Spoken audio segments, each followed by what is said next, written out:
যে বাঙালি বৌদ্ধ মহাচার্যদের মধ্যে দীপঙ্কর শ্রীগায় অন্যান্য অতি শ্রেষ্ঠতম এবং দীপঙ্কর চরিতকথা বাংলাদেশে সুপরিচিত, কাজেই তাহার কথা বিস্তৃত করিয়া বলিবার কিছু নাই।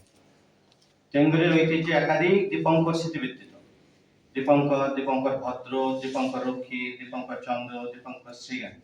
নিঃসন্দেহে ইহারা সকলেই একই ব্যক্তি হইতে পারেন না, তবে ইহাদের মধ্যে দীপঙ্কর শ্রীগায় যে বাঙালি ছিলেন এ সম্বন্ধে কোনো সন্দেহ নাই। তার জন্মভূমি বাংলাদেশের বিক্রমণিপুরে। আনুমানিক 980 খ্রিস্টবৎসরে গৌড়রাজ পরিবারে তার জন্ম। পিতার নাম কল্যাণশ্রী, মাতা প্রভাবতী। তার নিজের বাল্য নাম ছিল চন্দ্রগর্ভ। যৌবনে তিনি জেতারির শিষ্য ছিলেন।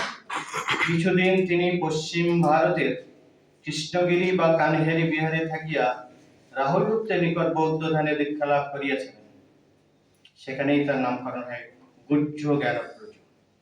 19 বছর বয়সী উদন্তপুরী বিহারে মহাসাংঘিক আচার্য শিলরক্ষিতের নিকট তিনি দীক্ষা গ্রহণ করেন এবং সেই সময় তার নামকরণ হয় দীপঙ্কর শ্রীগায়। 12 বছর পরে তিনি ভিক্ষুব্রতী হন এবং আচার্য ধর্মরক্ষিতের নিকট বোধিসত্ত্ব ব্রতে দীক্ষিত হন।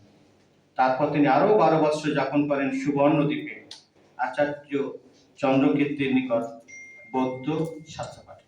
সেখান হইতে তিনি তাম্রদ্বীপ বা সিংহলের পথে মগধে ফিরে আসেন এবং কিছুদিন পরে মহিপাল কর্তৃক আহত হন বিক্রমশীল মহাবিহারের মহাচার্য। এই বিহারে বাসকালেই তিব্বতের বৌদ্ধ রাজা লাহ লামা যে শেষ দূত পাঠাইয়া দীপঙ্করকে সাদর আমন্ত্রণ জ্ঞাপন করেন তিব্বত যাইবার। নির্লোভ